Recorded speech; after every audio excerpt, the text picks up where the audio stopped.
రాదురా ఏ విజయం నీ కోసం నా కోసం, ఎటుపోదురా నువ్వు చేసిన కష్టం ఎప్పటికైనా సొంతం.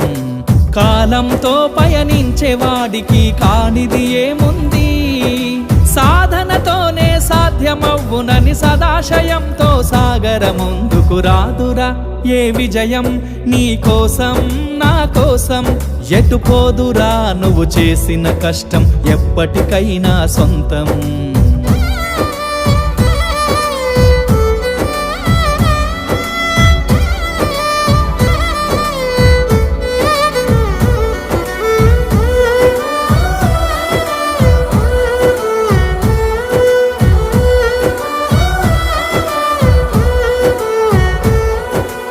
ఆకాశంలో అలలాగా పోయే ఆ పక్షులనే చూడు, అనుకున్న గమ్యమెంతున్న